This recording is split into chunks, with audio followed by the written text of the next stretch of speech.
Alright, hello and welcome. It's time to wrap up what we got done on the stream and a few things that we got done just doing some random nightmare missions and such, and what people should be doing kind of around the time where I am right now. So first things first, I'm building a lot of stuff. I built my clan key so I can get back in my clan. That is vitally important, and we're going to go there to show some stuff. Definitely going to want to join a clan as soon as you can, and there's a vital reason for that. It's very specific. We're going to go there and check it out.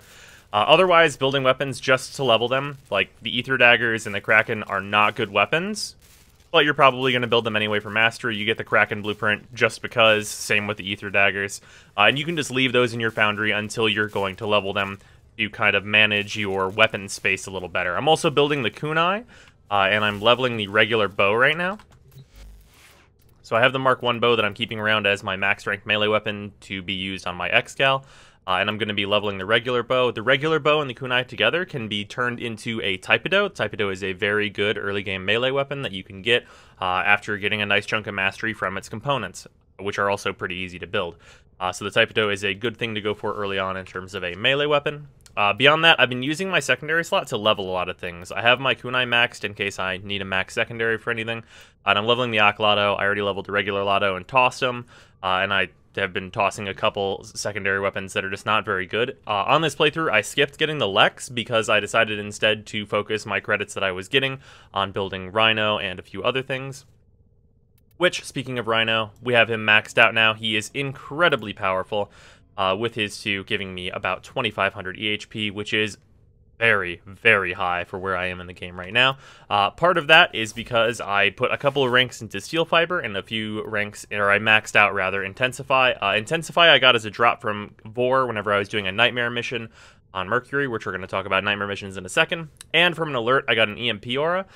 So Auras are a special mod that give you more points as opposed to taking points away. So this is giving me 5 because the polarity doesn't match. We can see that EMP Aura will usually give 7. And if you have a Warframe that has a D polarity up here, it'll give 14. But it'll give 5 if the polarity doesn't match. And you should always have an Aura installed, no matter what it is. Just, if anyone you have slotted in, there are some that are better than others. Energy Siphon and Corrosive Projection are some of the main ones to look out for. And later on, you can farm a Growing Power from a later quest, which is also a very, very good Aura. Otherwise, on my Rhino, I've got some health in here and some armor in here. Armor directly feeds into your 2's power level, so basically the more armor you have, the higher your 2's value of Iron Skin is going to be whenever you activate it. So getting a little bit of armor in there is nice. Getting Steel Fiber to rank 4 is very, very cheap, and you might as well do it if you're going to put a reactor into your Rhino, that is. Otherwise, Stretch is giving me a nice little boost to range. More strength means more Iron Skin, and my abilities will do slightly more damage, which is the less important part of that. But also, on my 3, getting a higher amount of damage boost for my weapons is pretty good. And then Continuity make my 3 last a bit longer. My 1 and my 4 also get some duration. This much is not really enough for you to like constantly be using your entire kit. I don't have a Streamline yet, which I really need to get, and I need to get a bunch of corrupted mods for this build. Which is why Equilibrium is still sticking around in here, because it's kind of the best thing I have to throw in. So, speaking of corrupted mods, which I just mentioned, also worth noting, I got a Zhuzh. The Zhuzh is an incredible early game weapon. It is absolutely fantastic, and I would very much suggest that you get one. It is incredibly powerful, and this weapon is not going to be one I'm going to get rid of. I am not leveling this for Mastery. The Mastery is a side effect of this weapon also being an incredible weapon that is considered a bow.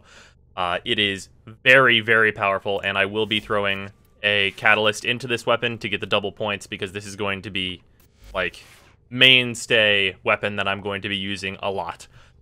With that, mainstay weapons that I'm going to be using a lot are going to get Catalyst, as I just said. I have 2 blueprints right now, and as you can see in terms of the rare resources that these need, I'm going to be pretty good on them. The determining factor for this is basically just going to be the credits, which I'll be able to get pretty easily.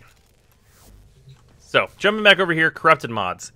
And we need to talk about a couple things for these. So, before we talked about traces, these are really important. You need these.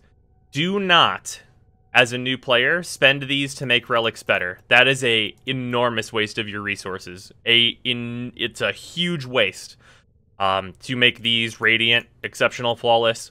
You have to do it once so that you can get through a junction. Otherwise, do not do it. These have a much, much more important use that you should be doing. Like, all your traces should be going into that for a pretty long time. And that is to make dragon keys. Dragon keys are made out of just a little bit of ferrite, which, as you can see, I have tons of. It is very, very common. And 500 credits and 10 traces. The traces are the rarest part of this. I can make 15 keys right now. These are absolutely vital, and you need them to run dragon vaults. I have an entire video on how to run dragon vaults. I'll link that down below. As a new player, dragon vaults are the absolute best thing you can do because you need to get the corrupted mods that are inside it. They are the most powerful and most important mods in the entire game. So, these are vitally important. To get those blueprints, you need to have a clan. And it is in a very, very stupid part of the clan. It does not make sense where it's located, so I'm going to show you, because it's absolutely vital that you get your hands on these mods. So, we have my area here. This is my clan. Obviously, they're all going to be organized how they're going to be organized. Everybody organizes it a little bit differently. This is the Orokin lab. Looks like this. Come down here. This is the entrance to it. Just a normal door. This is what the Orokin lab looks like. There's a giant Kubro in there. All that business. This is for a part of the game that has been turned off called Dark Sectors. But for some godforsaken reason, if you come up to the Research Solar Rail panel, this is where the dragon keys are. These are the most important research in the entire clan. Like, no other research anywhere in the clan is as important as these are. If you don't get these, you're going to be severely limited in your modding capabilities and what you can achieve with a Warframe. Because there are so many important mods that come from these, and using these to farm the vaults and selling the mods you get from the vaults is an incredible way to make platinum, as I have made a little bit of platinum early on by selling a Transient Fortitude, which is a very good mod that I decided to sell because I'm not going to really need it with any urgency. And I sold a Heavy Cal as well, which is also a great mod that I just am not going to need to level with any urgency. Yeah, selling those is great. The thing with corrupted mods is that they all have downsides. So if we look at Critical Deceleration, which is one that I picked up, minus fire rate, more critical chance, all that business. Heavy caliber, more damage, less accuracy. These are all like that. I didn't get any of the ones I'm really, really looking for. I did get Spoiled Strike, which is okay. I maxed that out, threw that into my bow. 100% more damage, less attack speed. Pretty solid. I didn't get the ones that I'm looking for that are the most important, which is Fleeting Expertise, Narrow-Minded, and Overextended. Those are the ones that I would consider to be the best of the corrupted mods. And they are pretty vital to a lot of builds, especially ones that you're going to be using in raids and stuff. So, beyond that, I am now ready for my MR4 test, which we're going to do. It should be pretty simple. Honestly, that should not be very hard at all. So let's get into this, because at MR4, we have a very important item to acquire that I already have all of the materials for. You have proven your skills with weapons, Tenno. But what of your endurance? I actually don't remember what this test is. Oh, I'm Rhino.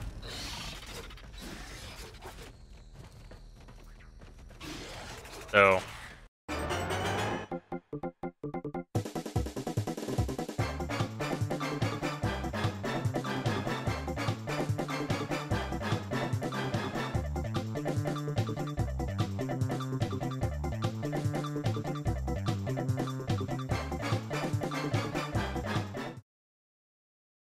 actually don't remember that test, but it's trivial. So, there's that, I guess. Interesting. There we go. Okay, MR4 is very important. It is a very important MR because it gives you access to one of the best weapons in the entire game, which is the Hek. The Hek is an incredible powerhouse. This does so much damage. And I already have all the materials besides the credits to have it. 50k credits, which I don't have yet. This is the thing that I'm going to be building in a second here. I actually need to sell some mods. So this is, I've gotten pretty lucky, and I've gotten quite a few Ayatan sculptures, so Endo's not really going to be a problem for me for a little bit, because none of the mods I'm going to be leveling are too high requirement. So with that, if we sort by duplicates, I already have a max pressure point. Ammo drum's terrible. I already have a vitality I'm working on. Swift death is irrelevant. Regular reach is not usually going to be used, and you're going to get more drops anyway. Blunderbuss is not used on any shotgun. besides the Vacor Hek, which is a MR13 mod, so I'll definitely get another one by then. Regen I need, but I only need one of them, so I can get rid of 9. Calculated redirection, again, I only need one of these, so I can get rid of all but one. Honestly, this is actually one of the things I wish I could have all but one, like a key for that, because you can select an entire stack with just middle mouse click. Diamond Skin's useless. Revenge is worthless. Shocking Touch I need one of. Pistol Gambit I need one of. Yeah, this. Anyway, basically, you can get a good amount of credits. I'm actually just going to sell enough to get up to the point where I just have all that I need. Honestly, I'll get another redirection, so I'll just get rid of that. I don't care. This is fine. This is fine. The things you don't want to get rid of are going to be mods you're actually going to use. No Return is terrible. It used to be a meta mod. Terrible now, though. Quick Return, not going to matter. Intruder is not going to be required for, like, anything. Disruptor sucks. Shredder sucks. Trick Mag sucks. Killing Blow is worthless. Energy Channel's worthless. Reaping Spiral I'll keep one of, because it's good for leveling. Perpetual Agony is not really going to be at all. Keep one of these. We at 50k yet? We're at 50k now. Boop, sell that. Alright, get rid of a bunch of mods I don't need. Now we can grab the Hek and start building it. Yeah, basically, keep your mods around until you need to turn them into endo or turn them into credits. Because it'll kind of vary depending on how you get lucky one way or another. Alright, so we have our Hek. Vitally important. Pretty easy to get these materials. They're, like, pretty common. I already have 14 neurodes, as you can see. Salvage is super common. Rubido is going to be very common. Circuits are going to be very common. No reason not to build this. This Hek is going to be made even better because I've chosen a Syndicate. Syndicates, I got an MR3, and we're going to go into them now. These are all the Syndicates. There are a couple ways to choose this. You can choose 2, you can choose 3, you can technically choose 4, but I would suggest choosing either 2 or 3. You can choose the left 3 or the right 3, or a combination of Steel and Veil, which I'm going to be doing on this account, Arbiters and Suda, or Perrin and Loka. Those are the groups of 2 that you can do. The way that you do groups of 3 is basically for, if I was going to do this left side, I would only use the Steel badge and get points with Steel and get points with Veil. Because I'm working with Steel, these guys are not opposed in any way to Steel. So if we look at them, I can work for Steel and work for these guys, and my Red Veil is the only one that will go down. So basically, if I'm only ever using the Arbiters, Suda, and Steel Meridian badges, which we're going to go show in a second, I'm always going to build rep with all 3 of these guys, and there's no downside to that. As long as I never put on a Red Veil badge, I'll be A-okay. Which is something I would advise you do for sure. But honestly, right now, in terms of what you can get out of them, just going Steel and Veil is totally fine. Steel Meridian has a lot of the best things that you can get, which is a lot of the reason that I'm going to choose them. A big reason is because of Scattered Justice. This gives your Hek 200% multi-shot, which is tripling it'll give you triple damage on your Hek. And it's also going to give you Justice, which is an AoE that is 1,000 damage every time you get a certain amount of affinity, and also heals you. This is incredible. It's an incredible mod. It costs 7. It's very cheap. So, I already have one of these because I did part of a trade with a Corrupted mod to like get one instead of having to do multiple trades. Like where I sold a Corrupted mod basically, and I got one of these plus some platinum, as opposed to like a chunk of platinum and then bought one of these. So, it is totally reasonable to wait and get this as a rank up reward with Steel Meridian as you build up rep every single day, or trade for it. It is a good enough mod, and it is cheap enough that trading for it is totally reasonable. It's usually like 10 platinum. So if you trade some Corrupted mods and get this, that's absolutely fine. In fact, I might suggest that in a lot of cases, depending on how fast you get to the point where you have a Hek. Because the Hek is really good. Really good. Cannot overstate how good it is. The Zooj is also really amazing. But yeah, the first 2 things that are going to be getting catalysts from me are going to be the Zooj and the Hek. Right now, it's probably going to be the Hek first because it'll be real good. Other things that I'm doing, I'm trying to get Nightmare mods. Nightmare mods are really important. There's a lot of really good ones. I've been terribly unlucky with them, and I have some right now. So the way that you unlock Nightmare mods, which right now there's one on Terminus, as you can see by the red text. This is low gravity and energy drain mode, which is actually kind of the hardest parameters for a Nightmare mode, as energy drain as a new player is going to make it so you just can't use powers, essentially, which is kind of a pain. Should do it anyway. Ask for help if you need to. It's definitely worth doing these. There are a lot of really good mods you can get from here. Namely, the one I'm looking for is Chilling Reload. Chilling Reload is a 5-cost mod that gives you a lot of elemental damage, and it's for shotguns. That will be going on my Hek, 100% for certain. The way that you unlock the Nightmare mods, or the Nightmare missions, rather, is you'll get one every 8 hours if you have completed all of the nodes on a planet. So I've completed all the nodes on Mercury, and I've completed all the nodes on Venus. So every 8 hours, or I've unlocked all the nodes on Venus, rather. I don't have Romula completed. But so every 8 hours, I'm going to get a Nightmare mission that I can see. And I don't have that on Mars, so obviously there's no Nightmare mission here because I haven't unlocked all of the nodes here yet, and that's just fine. So yeah, getting these Nightmare missions, very important. Doing these, highly suggested. Ask for help if you need it. They'll always tell you what their parameters are. This is energy... Wow, energy drain mode on both of them? That is severely unlucky. Ask for help if you need it. Yeah, do those. For sure, do those. There are tons and tons of good mods there. Tons that are used on many, many, many builds. Blaze is in there, which is a mod that goes on like every single shotgun. Tons of great stuff there. But yeah, otherwise, we got up to Ceres, did Ceres. We did all the requirements for this Jupiter junction, so we need to do that. I was saving this so that I could do that on this, actually, and show how I've been doing the junctions for anyone who's just watching these recaps.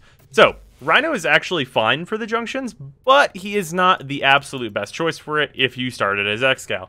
Excal is really, really good at clearing junctions, as we're going to show. Because he scales off of these mods here, Spoiled Strike, Pressure Point, big damage, that is 220% bonus damage, and also some elemental damage. That's very, very powerful. Combine that with his power set. He's got an Intensify on now. I've got a Broken Streamline on here. He's really, really strong. Like, really strong. Also, of course, I put that EMP aura on him, as I would do on any Warframe. So this is going to be how I clear most of these junctions here.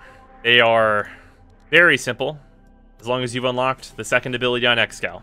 And this is going to be the way you can clear pretty much every single junction, without fail.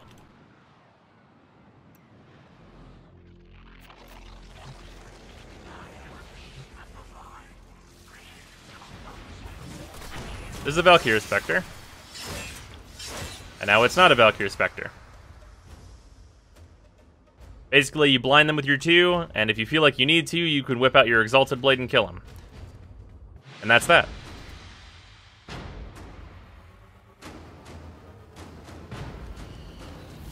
Not too difficult. And that'll unlock Jupiter for us. Jupiter is a really big step, because it means you can build any Warframe that is not, well, not any. Most Warframes that are not Rhino. Rhino you can build before Jupiter. Jupiter is your hard lock on building other Warframes because they will require neural sensors. Also, we're going to go over a couple of things that we got from here that are vitally important. We got an Amphis Blueprint, which is just mastery fodder.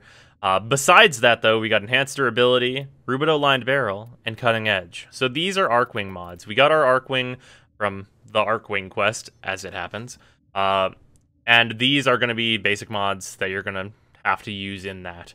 Arcwing is something that I would really highly suggest you avoid as much as you possibly can, unless it turns out that you like it.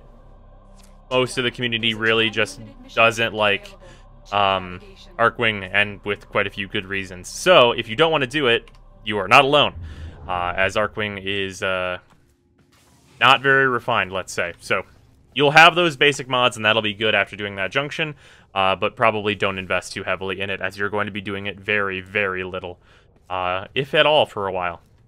So, with that, I think we're pretty much caught up on all this stuff. Again, for those Dragon Vaults, that tutorial is linked down below. Definitely do that as a new player. Absolutely vitally important that you get those mods.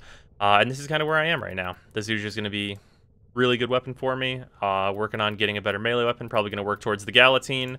And Rhino is my super tank right now, who I'm trying to get built all the way out. But yeah, I will see you guys later. Hopefully catch you on the Friday free-to-play stream.